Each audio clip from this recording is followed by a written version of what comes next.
Seni көптөн бери күзөтүп жүрөм интернет булактарында. Бүгүнкү күндө элибизге маалымат жеткирүүдө бизде ушул интернет биздин куралыбыз болуп калды да. Мурда кат аркылуу кайрылып, же болбосо бир митинг аркылуу кайрылып алса, азыр интернет аркылуу эле жеткирип атат да бардык үнүнчү. Ошондуктан бүгүнкү күндө но интернетте да бир туура жака иштетиштин жолун үйрөнүш керек экен бизкилерчи. Кээ бирөөлөр чыгып алып атасынан чоң аксакал адамдарды сөккөндөр болуп атат. Анын жашына жетеби жетпейби, аны бир Кудай билет. Менин каналым көбүнчө мындай диний жака, тарбиялык жака басым жасагандыктан көп деле саясатка аралаша бербейт элем. Бирок акыркы учурда ушул коомубуздагы болуп аткан көйгөйлөргө, проблемаларга ошо мен дагы бир аталуулдук позициямды билдирип турбасам болбойт экен деп чечтим да. Ошого сага сунуш кылдым, истедим, таптым. Мына бүгүн эфирибизде башталып турабыз. Анда мен убакытты уткурбай суроолорго өтө берсем. Биринчи суроом. Коомчулукта Орозайым Нарматова деген кыз ким? Рахмат, Нурлан ага. Негизинде эле менден аябай маек алам деген инсандар көп болуп атат. Буга мен ушул интернеттеги чуулгандуу деп айтабызбы, же абдан бир топ жарган маселелерди көтөрүп чыгып атканым себеппи билбейм. Коомчулукта мен жөнөкөй эле карапайым үй бүлөнүн кызымын. Жөнөкөй эле кыргыздын намысына бек кыргыз агаларды, аталарды уят кылбаган, кайра башын бийик көтөрүп, ушундай карындашыбыз бар деп танып жүрө турган кыргыздын кызымын десем жаңылышпайм. Анан кийин менин тарыхта кандай из калтырарым, жаштыгымда кандай адам экендигимди кийин келечек муундар аныктайт го дейм да. Тарых далилдейт. Тарых далилдейт. Мен бул суроону берүүдөн максатым эмне десе, бүгүнкү күндө активистмин дегендер көп, блогермин дегендер көп. Кыскасы ошолордун кайсы бирине киресиң? Блогерсиңби, активистиңби? Же саясатчысыңбы?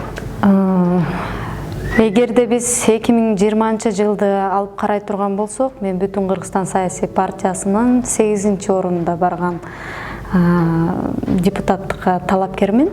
Саясатчымын десем жаңылышпайм. Жаштардын катмарында, жаштардын арасында алып карасак, анда активистмин. Мен өзүмдү блогермин дей албайм, анткени активист катарында өзүмдүн жан дүйнөмдө оргуштап турган сезимдерди, ошол маселелерди элге айтып чыгам да. Коомчулукта болуп аткан көйгөйлөргө дайым сени күзөтөм, өзүңдүн оюңду коркпой, үркпөй айтасың да. Значит, сен саясатчы экенсиң да. Жакшы. Значит, бүгүнкү күндө блогерлер, мына Белоруссиянын президенттигин блогер аял талашты, кийинчерээк президенттикке да барганга мүмкүнчүлүк болот экен да. Журналисттер деле барса болот экен. Мына мисалы үчүн мен устазым Мыктыбек Арстанбек президенттикке койду да. Анча-мынчасына караганда Кудайга шүгүр 4-орунду алды. Эми президенттикке барууну жанагы баягы генерал болуусу келбеген солдат болбойт дегендей эле балким келечекте. Бирок өзүңдүн деңгээлиңди ошол мезгилге чейин өстүрө аласыңбы? Элге президент боло аласыңбы? Элдин жүгүн көтөрө аласыңбы? Сенин деңгээлиң ошол нерсеге жетеби деген чоң суроо жаралат бул жерде.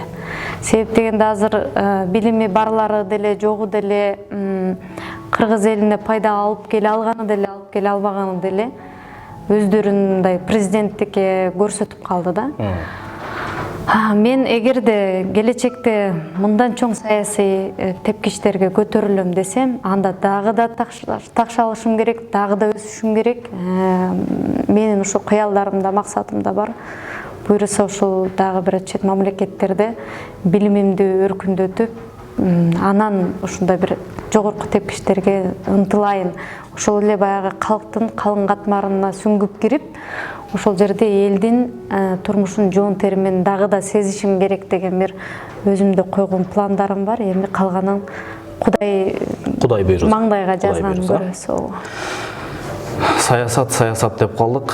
Мен могу суроолоруман тышкаркы бир кыстырма суроом. Бүгүнкү саясатта жүргөндөрдүн көбү сен айткандай билими барбы?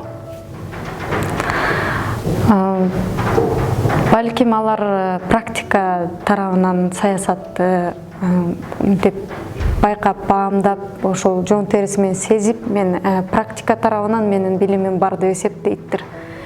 Бирок ар дайым баягы практикадан теория келип чыгат эмеспи? Теориядан практика жаралат. Экөөнү айкалыштырып, экөөнү биргеликте алып кеткен эң бир мыкты саясий топ аз да. Ошондуктан азыркылардын баары эле билимдүү, тажрыйбалуу деп айта албайм. Практикасы барларга теория жетишпейт да. Бул сөзүм менен мен эмнени айткым келет? Саясатта мен мисалы үчүн сыйлаган Текебаев да. Эң күчтүү саясатчылардын бири, Конституциянын атасы. Дагы саясатта сынбаган, ушунча кара көөнүс ышкатылса да, шубабаса дагы сынбастан иштеп келип аткан Адыхан Мадымаровду тааныйм да, агайды. Мен коомчулукта ушундай саясатчылардын барында мындай проблема болбочу эле да. Акыркы учурда сен айткандай билими жоктордун көбүрөөк болгондугунун кесепетинен, мындай такшалган саясатчылардын коомчулукта жоктугунун кесепетинен, балким кээ бир учурларда Кудай арам кылган иштерди бүгүнкү күндө коомчулукка булар жарыя кылып аткандыр. Балким ошо менен биз казынабызды толтурабыз деп аткандыр да. Мен ойлойт элем, сага ошогон билим бар саясатчы кыздар коомчулукка керек экен депчи.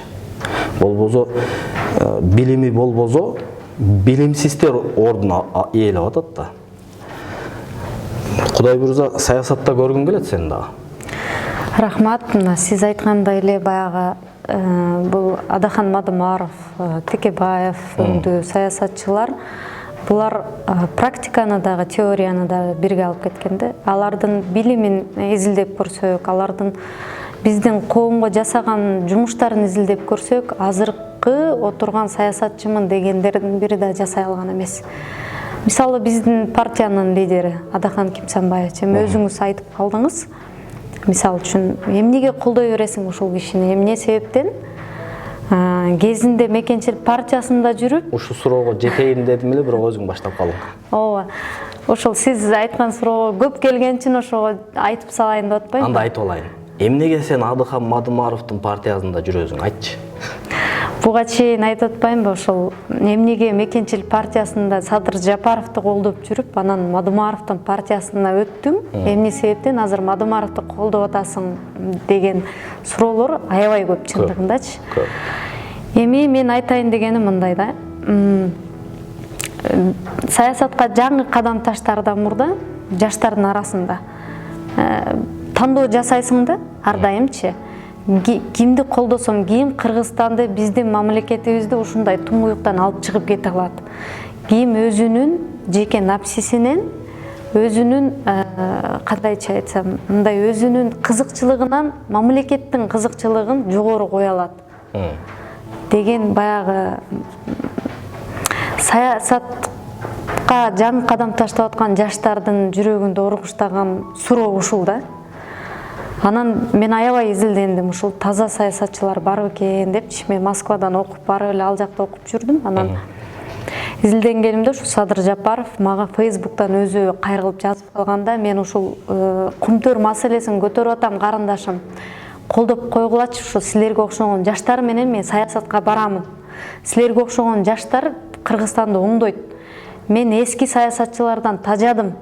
Эски саясатчылар менен түк кошулбайм, алар менен сүйлөшпөйм деген бир позициясын билдирип кайрылган да. Анан мен Раматылык апама эми ал тажрыйбасы бар, турмуштун жакшы жаманын көрүп калган, өзү мугалим болгон үчүн аябай саясатка кызыккан үчүн сурап калдым да телемдечи. Ушул Садыр Жапаров деген саясатчы чыгып атат, мага байланышып атат, кандай кеңешиңерди бересиңер десем, азамат мыкты бала деди. Кумтөр маселесин көтөрүп, Адахан Мадымаров, Камчыбек Ташиев, Садыр Жапаров ушул Жалал Абадта жанагы чоң элдерге жыйын өткөрдү, улуттук улуу жыйын болду. Ошол жерде биз китебин алдык. Ошол жерде биз байкадык бул жигиттин мамлекет үчүн күйүп атканын деп калды. Анан коррупцияга аралашкан эмеспи, мындай эртең бул кишини колдоп мен уят болуп калбаймынбы, кандай кеңеш бересиздер деп алгач өзүм ата энемден сурап атпаймынбы. Жакшы аралашкан эмес, колдой берсең болот деп айтып калышты. Анан мен аябай ушун баягы жаңыдан саясатка аралашып аткан үчүн эми ушул киши Кумтөрдү мамлекетке өткөрсө, кыргыздын ит аягынан бери алтын болот экен деген аруу балалык кыялдар менен 19 жашыбыздан баштап колдоп баштадык да. Андай убадалар бар эле. Андай убадалар бар болчу. Ал айтат эле, мына сенин апаң өзү мугалим болуп иштеп атса, сенин апаң сыяктуу ушу мугалимдер Кумтөр кыргыз элине өтсө, кеминде $1000 айлык алмак. Сен эгерде журналист болуп иштесең Кыргызстанда, сен кеминде $3000 айлык аласың. Сен башка мамлекетке барып, эмгек акың жогору болсун деп чет мамлекетке тентип кетпейсиң. Биз бир максатта, бир идея үчүн иштейли деген ушундай ширин убадалар менен, абдан бир жакшы сөздөр менен көпчүлүк жаштарды өзүнө эмерчү да. Анан эми ошону ишенип колдоп биз жүрдүк 5 жыл. 5 жыл колдоп Садыр Жапаровдун кылган эмгектерин, бүт ошол Кумтөрдө комиссия болуп жүрүп, ошол жерде ошол маселени көтөргөнүн, Мегаком Кыргызстанга калсын дегенин, дегеле ушул маселелердин баарын китептерге чыгарып өзүбүз көчөмө көчө, үймө үй таратып, аябай ушинтип Садыр Жапаровдун идеясын элге жеткиргенбиз да. Бирок мени ошол саясатта алгачкы болуп сындырган маселе, баягы Садыр Жапаров 2017 жылы келип камалып калгандан кийин анын досторуна кайрылдым. Анын ушу саясатта орду бар бир элдерге сөзү өтө турган ушул жалаң саясатчыларга жазсам, көпчүлүгү Садырдын камалып калганы бул өзүнүн ниетине жараша болду деген сөздөрдү жазып ушинтип айтышчу да, шагыбызды сындырыпчы. Ошол эле Камчыбек Ташиевке кайрылгамда ал да ошол эле сөздү айткан. Бирок мен Ташиевке айтканмын да, камчага эр жигиттин ичине эр токумду атпатат дейт элебиз да. Сиздин өзүңүздүн досуңуз ушундай бир кыйынчылык абалда турганда сиз жигиттик кылып жардам берип коюңуз десем, анан мейли мен жакында кайрылам деп шайлоого жакын, президенттик шайлоого жакын кайрылып келип жардам берип жүрдү.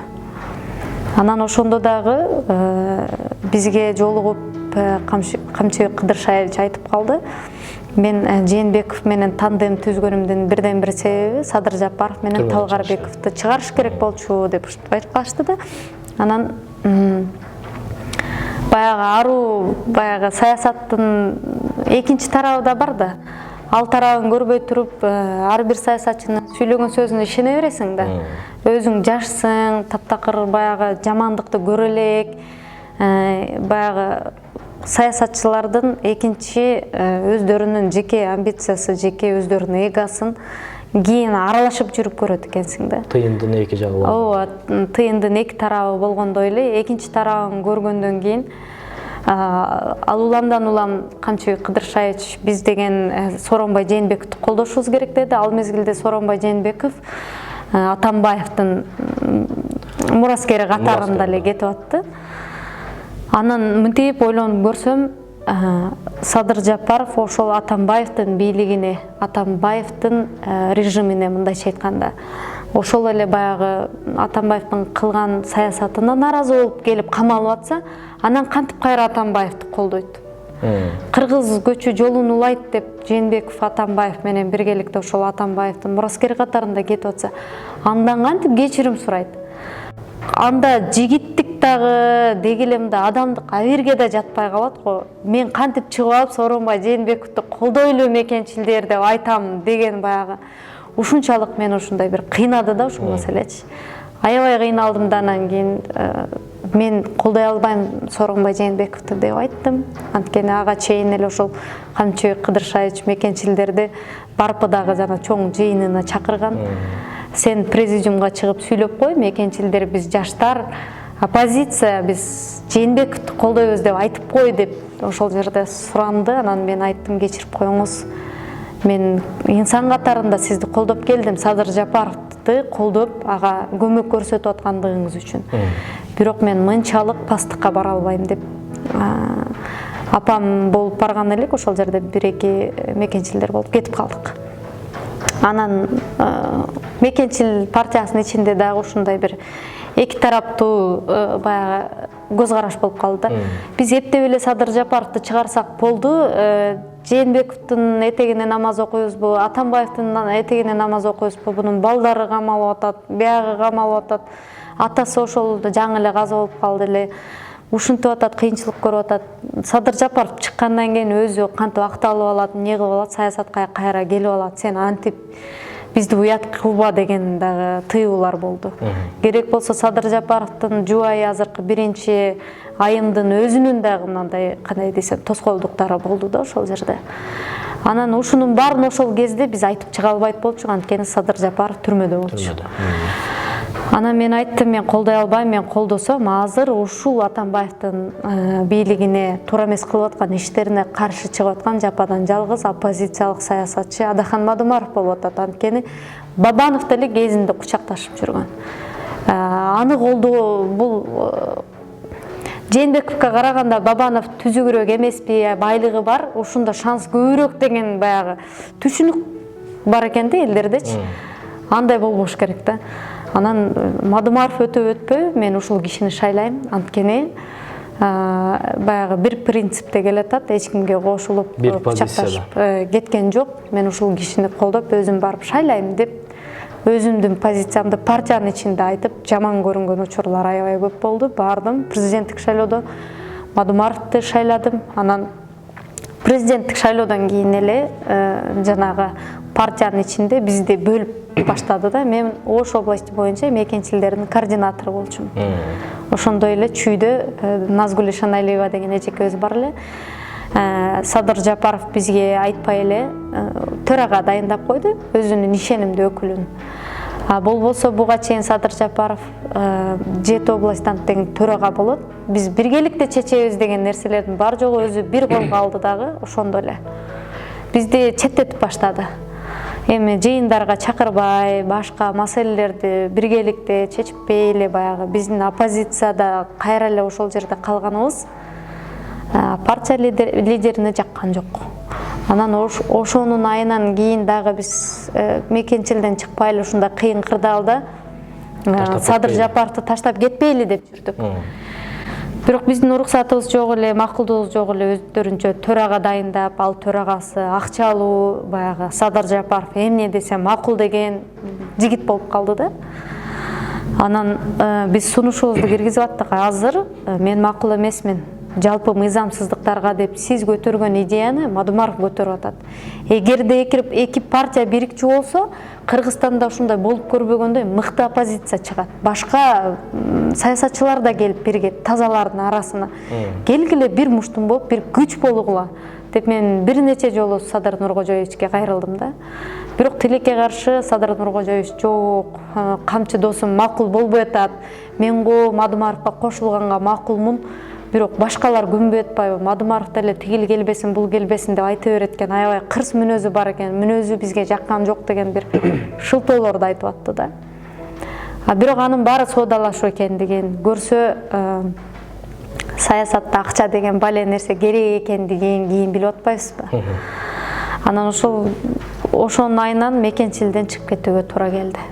Ал эми баягы азыркы учурда ошол биздин позициябыз, максатыбыз элге акча менен эмес, каралар менен эмес, бир учтун кызыкчылыгы үчүн эмес, биз шайлоодон жеңбей калсак дагы, атайын биз четке сүрүлүп калсак дагы, бизге биринчи бийлик же байлык эмес, ошо элдин эртеңки келечеги, акыйкаттык үчүн күрөшүү керек экендиги үчүн биз бүтүн Кыргызстан партияга кошулууга туура келди. Бул нерсеге өкүнбөйм деген үмүттөмүн.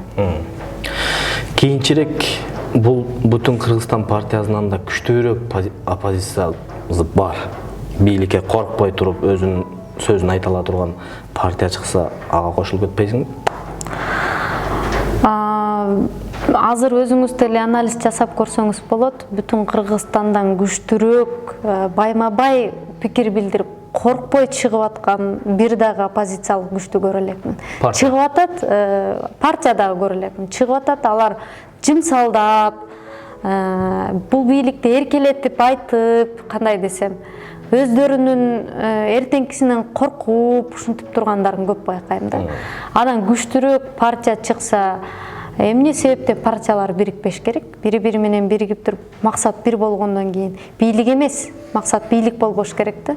Баягы максат бийлик болгон партиялар баягы шайлоого жакын эле бир ай калганда бийликти аябай катуу согуп калышат го.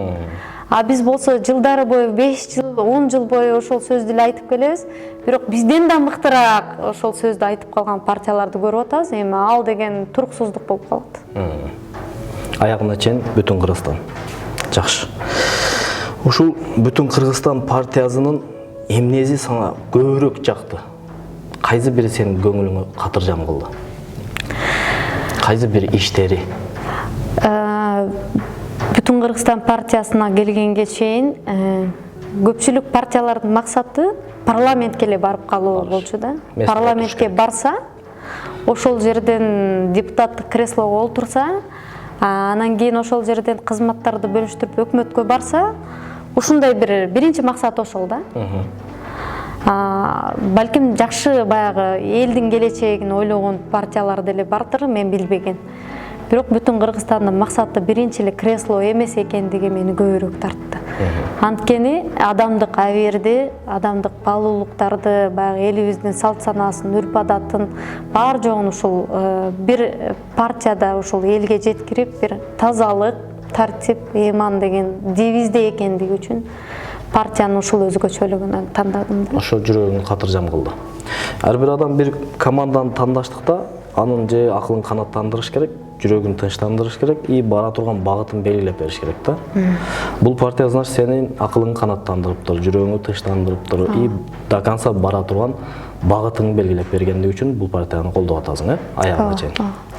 Кудай буйруза, мына күздө дагы бир оюн башталат. Өзүңө маалым. Шайлоо. Ушул шайлоодо дагы ушул партия менен барасыңарбы? Буйруса барабыз.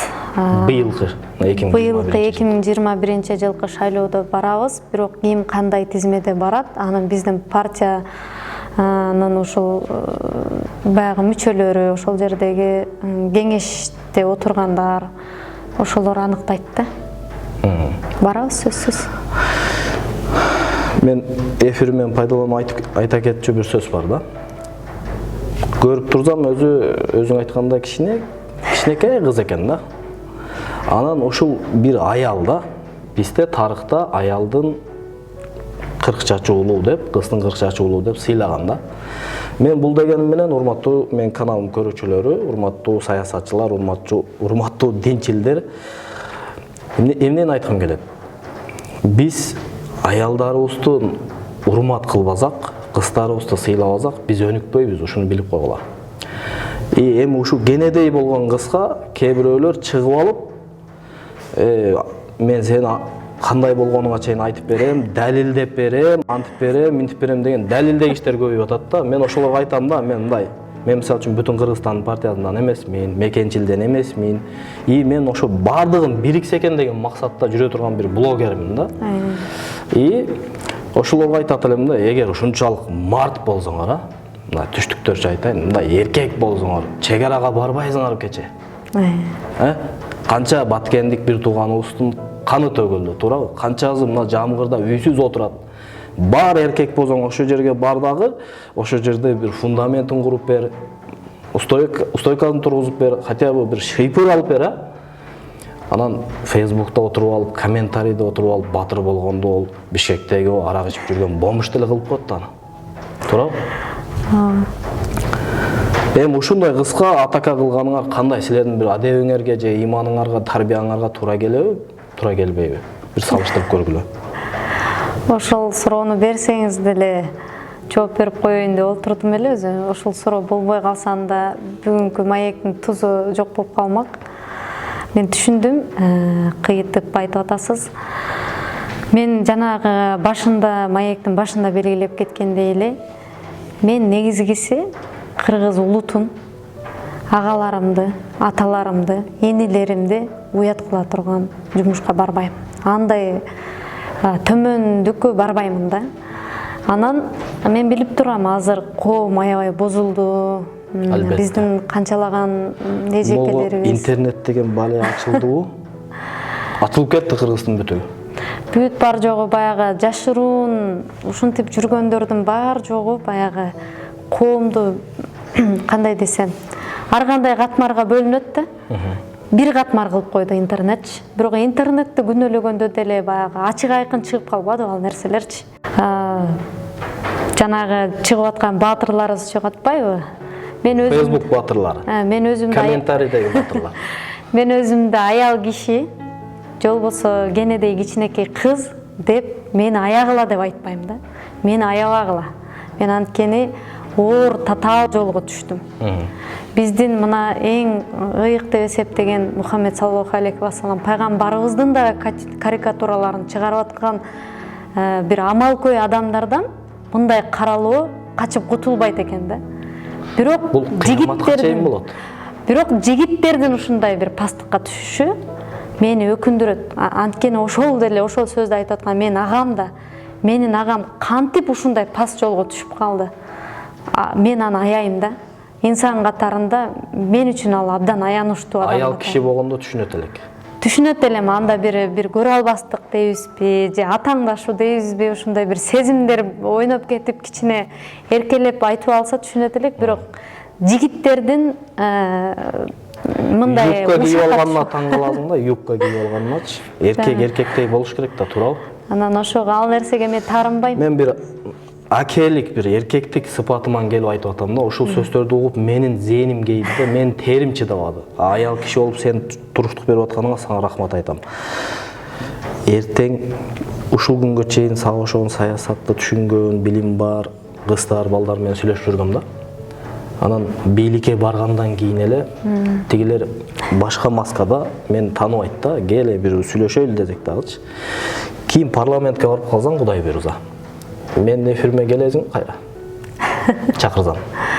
Мен парламентке барсам деле ошол эле орозаеммын, барбасам деле ошол эле орозаеммын. Бирдей. Бирдей эле. Анан сиздин эфириңизге келбей койсом уят го. Бүгүн элдер саясаттан чарчады, орозайм. Чарчады, көргүзү келбей калды. Могу YouTube'дун да өзүндай эмеси түшүп кетти. Уренчи.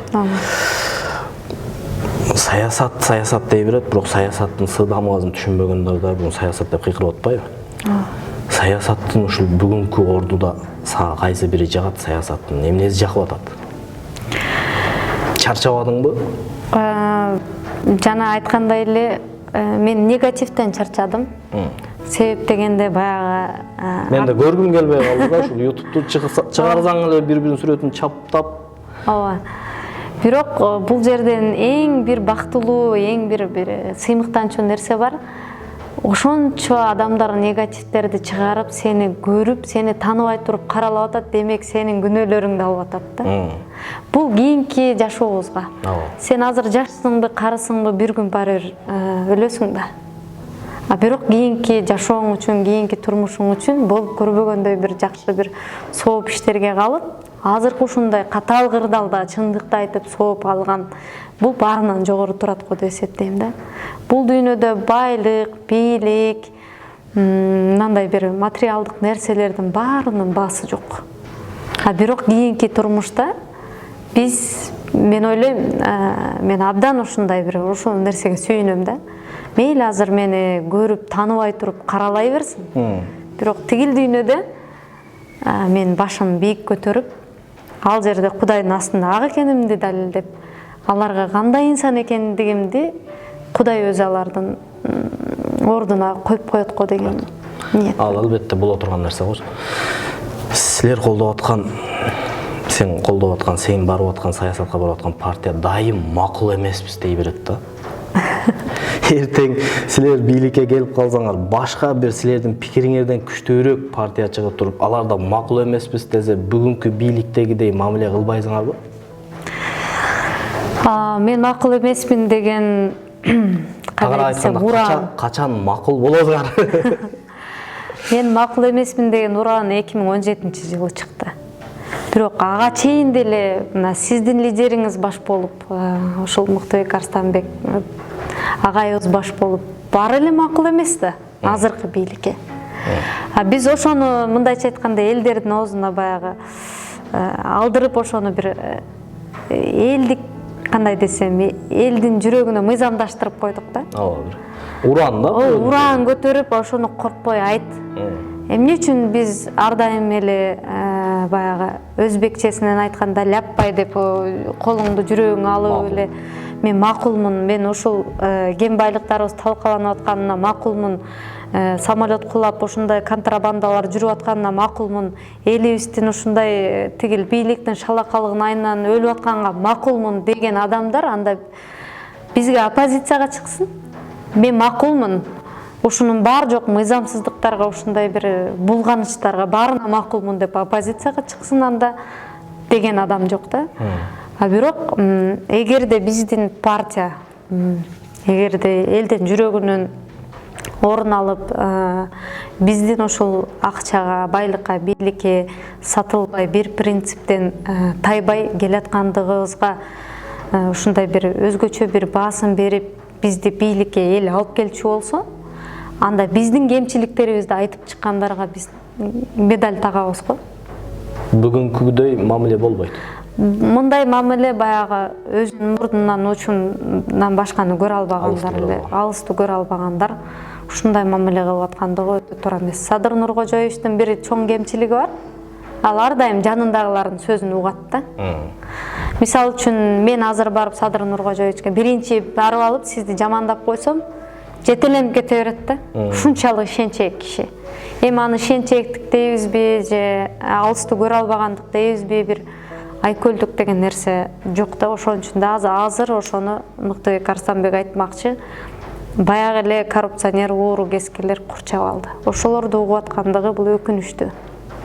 Кечээ эле боштондук деп жүргөн мекенчилердин жанында жок экендиги. Ошолордон бир мыкты азамат жигит кызы чыгып алып, бизге окшогон мындай жаш саясатчыларга, мындай башка партиялар менен бирге дебаттарга чыгып, ордуна коюп кое ала турган азаматы жок экендиги бул өкүнүчтүү. Бул Садыр Жапаровдун өзүнөн кийинки шакирттерди калтыра албайт экендигин далилдеп келет да. Коомчулукта бүгүнкү күндө активисттер көбөйдү. Жаштардын көз карашы менен болгондо активист. Бир аз билими барлардын көз карашын да карасаң, саясатчы. Ушул коомчулукта активисттер бийликке сын айтып турганы туурабы? Же пакта коюп турганы туурабы?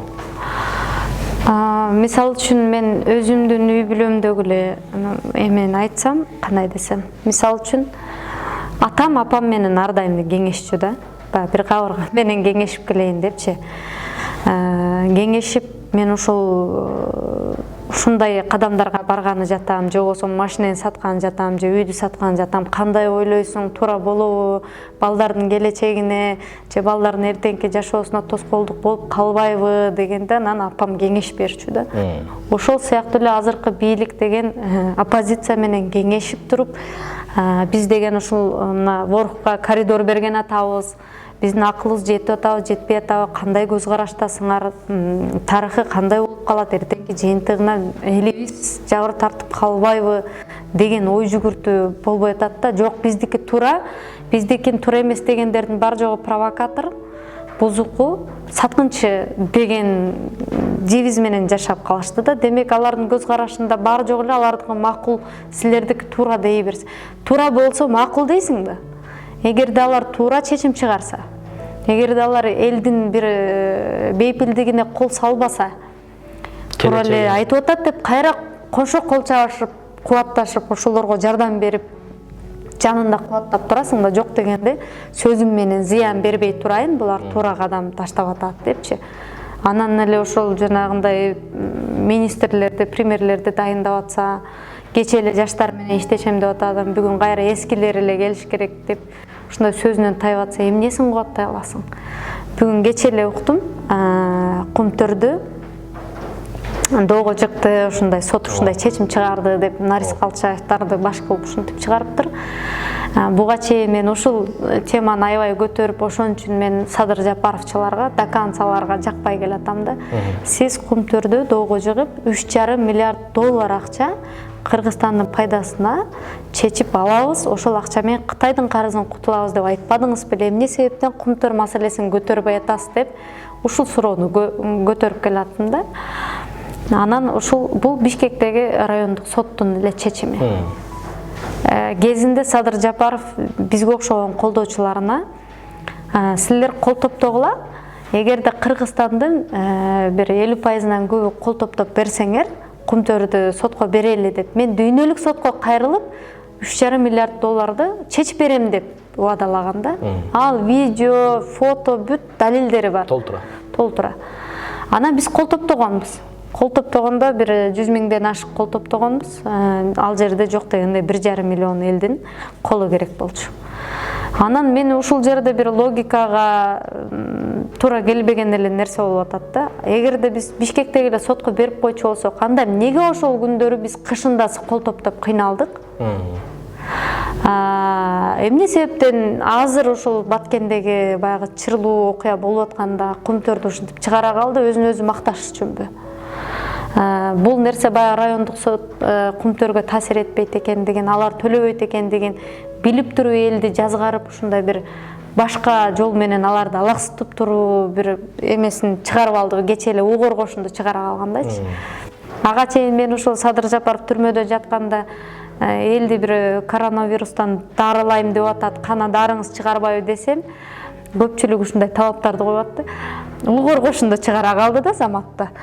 Анан у коргошун мен билбептирмин, мен чын эле бир дарысы бар окшойт десем, у коргошунду айткандан кийин эле мен биздин президент деп шайлагандардын көпчүлүгүнүн баягы махабатынан кайтканын түшүндүм да, мындай жалпак тил менен айтканда. Доканцалыктан таашты. Доканцалардын үмүтүн актабай, аларды ушундай бир уят кылып койду да Садыр Жапарович. Уят кылып койду. У коргошу менен. Бул биринчиси, экинчиси эми Кумтөр менен уят кылган атат. Аны үчүн дүйнөлүк сотко бериш керек. Бирок дүйнөлүк сотко бере алабы? Садыр Жапаров аны билип туруп элди кыйнаган жокпу? Садыр Жапаров кезинде бизге окшогон жаштарды алдап, өзүн элге танытып, пиар кылып алып, бийликке жетип алган сыяктуу эле элди пайдаланып, дагы орто жолдо элди кыйнабайбы деген суроолор жаралып атат. Ошон үчүн тереңинен изилдеп көрүш керек да. Активисттер сын айтып турганы туурабы?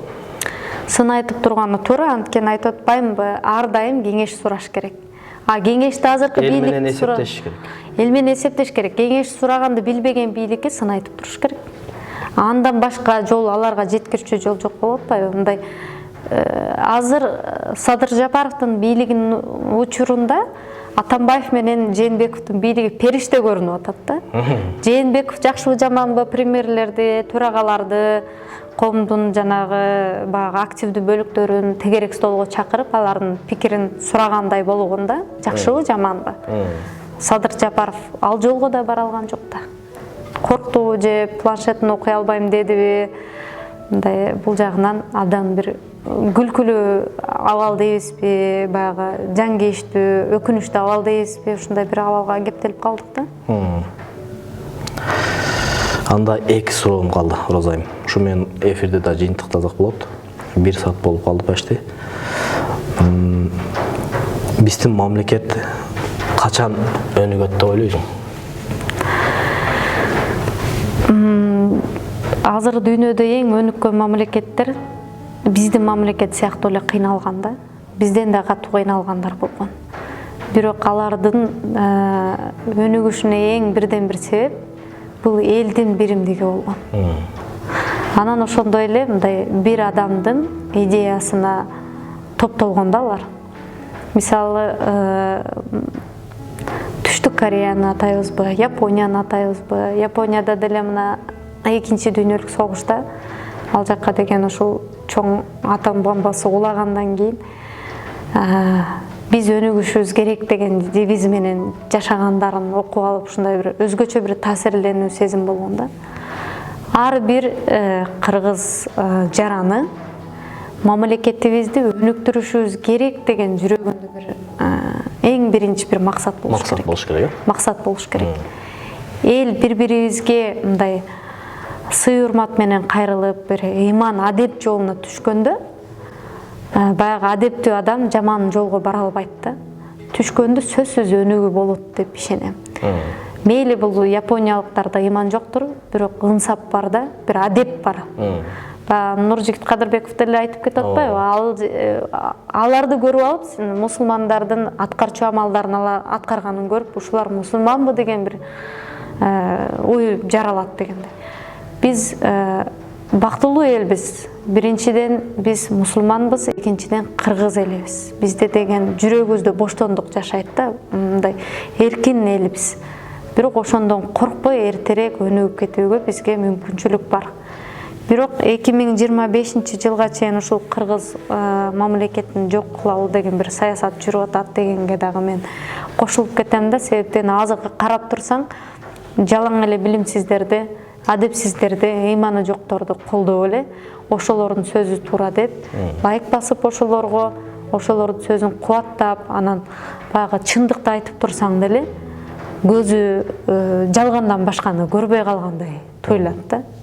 Мейли биз чай бере албайттырбыз. Мейли биз аларга менен биргеликте кафелерге барып тансалай албайттырбыз. Бирок биз чындык үчүн силердин эртеңки бейпил жашооңор үчүн күрөшүп атпайбызбы деген келечек баягы сунуш да, мындайча айтканда, келгиле бирге бололу. Мен үчүн эмес. Азыр экөөбүз Москва шаарында отурганыбызды балким көпчүлүгү билбейт чыгар. Менин жашоом, жеке жашоом, материалдык жашоом канааттандырарлык да мен үчүн. Мени бүт туугандарым, бир туугандарым ушул жерде болгон үчүн Кыргызстанда бир гана атам бар да ал жерде. Атам бар, атам болгону менен менин досторум, туугандарым, бир туугандарым бул жак болгон үчүн мен ал жакка барсам атам менен болом, бирок мен урактуулардын бар жогу жок калган үчүн жалгызсырайм да, кээде турупчу. Ошон үчүн убактылуу бул жакта жашап иштеп жүрөм. Бирок жеке жашоом, материалдык жашоом канааттандырарлык. Мен баягы бийликке жетип алайын же акча топтоп алайын деген уровеньден, деңгээлден көтөрүлгөнбүз да. Андай деңгээлден көтөрүлгөн адам, көөдөнү, курсагы ток адам элдин бейпилдигин биринчи орунга коюп калат да. Себеп дегенде сен көрдүң бар жогун. Акчаны да көрдүң, өзүңө жараша бир кайсы бир деңгээлге көтөрүлдүң. Бирок сен курактуу, сенин ата-энең курактуу, аталар, апалардын көзүндө дагы ошондой бейпилдикти көргүң келген нерсе ошол бир ушул кадамдарга түртөт ар дайым. Ошон үчүн мамлекет качан бизге окшогон баягы китепти көбүрөөк окуп, адептүүрөөк болуп, чындыкка теке карап, коркпой, өзүнүн пикирин айтып, биргеликте мамлекет өзүнүн жеке кызыкчылыгы эмес, мамлекеттин кызыкчылыгын биринчи орунга койгондо өнүгөт. Өнүгөбүз. Мен ишенем. Буйруса ишенебиз. Буйруса Кыргызстан эң өнүккөн өлкөлөрдүн бири болоруна ишенем. Биздин да негизги максатыбыз ушул. Кыргызстаныбыз өнүксө, бизге ошогон, биздин кийинки муун ушинтип бизге окшоп бирөөнүн элинде жүрбөсө, тууган уругу менен, эли журту менен, ата-энеси менен ошол жерде тоюнда да, башкасында да бирге болсо деген максатыбыз ошо да. Акыркы суроом, аял затынын табияты каякта, саясаттабы, үйдөбү? Мисалы үчүн, Курманжан датка Алымбек датканы жоготкондон кийин эл башына келип, ошол жүктү, ошол жоопкерчиликти моюнга алды да. Эгерде азыр Алымбек даткалар чыкса, мен курактуу. Менин ордум үйдө болмок.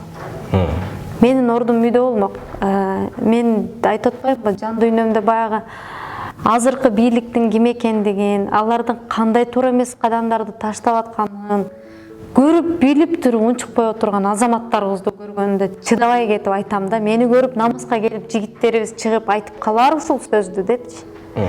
Жигиттерибиз башын байлап ошол жерге барып турса, ошол жоодон суроо алса биздин элибизди. Мага окшогон кыздар бешик термете отурбайт беле. Аял заты үчүн биринчи бакыт бул эне болуу да. Мен деле эне болгум келет. Мен ушу жоопту күткөм да сенен. Мен деле эне болгум келет.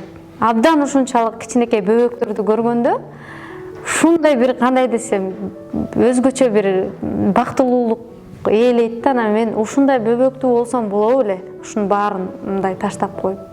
Бирок анда жеке мен гана бактылуу болуп калам да анда. Анда элчи, аталарчы, апаларчы.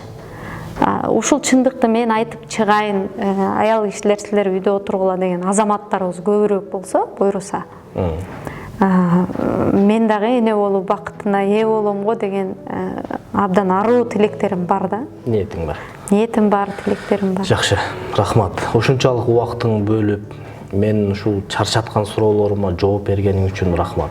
Кээ бир суроолор, могу комментарийден калган суроолорго дагы бир катар карап, Кудай буйрса дагы бир эфир кылабыз. Биз биякта экенбиз, дагы жолугабыз Кудай буйрса.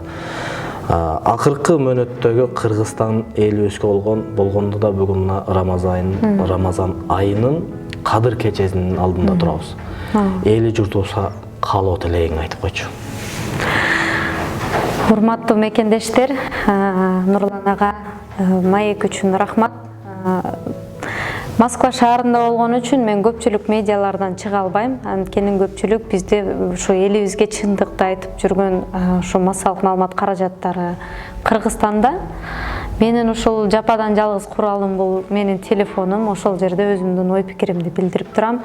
Ушул Нур ТВ каналына кошулуп, өзүңүздөрдүн жакшы комментарийлериңиздерди жазып, лайк басып, ушул каналга бир ийгилик каалап кетүүңүздөргө чакырам. Мен да өзүм ийгилик каалайм. Ошондой эле эч качан үмүтүңүздөрдү үзбөңүздөр. Азыркы бийлик акыркы үмүт дебеңиздер. Анткени адамдын үмүтү анын жаны чыкканда гана түгөнөт. Биз инсан заты, адам заты жашап атабызбы? Жакшы адамдар жашап атабы? Биз ар дайым жакшылыкты үмүт кылганга акыбыз бар. Кудайыбыз бар экен, Кудайыбыз бизди бул турмушка сыноо үчүн жөнөттү. Татыктуу ошол турмушту баягы өткөрөйлү. Сыноодо сынып калбайлы. Адашпаган адам болбойт. Ар бир эле адам адашат. Мен деле биздин бир алымдарыбыз деле адашып калган учурлары болгон. Адашпаган пенде жок. Ой, адашпаган пенде жок. Ошондуктан келиңиздер. Биз чындык үчүн, акыйкат үчүн күрөшө берели. Анан бирөөлөрдүн жалган айткандарына, жанагынтип чыгып алып, мен жигитмин, эр азаматмын деп чыгып аткандарга дагы ыйман тилейли. Алардын жүрөгүнө Кудайым ыйман берсин. Алардын дагы бактылуу болушуна ушу тилектешмин. Орозон күнүндө мен баарын кечирдим. Аларга болгону боорум ооруйт. Кудайым кечирсин аларды. Бүгүнкү кадыр кечеңиздер кут болсун. Кармаган орозоңуздар кабыл болсун. Рамазан айында ушул бар жогубуз чын ниеттен бүгүн мамлекетибиз, элибиз өнүгүп кетсин деп тиленели. Рахмат. Рахмат, Аллах разы болсун карындашым. Мен да сага ден соолук каалайм, ишиңе ийгилик каалайм.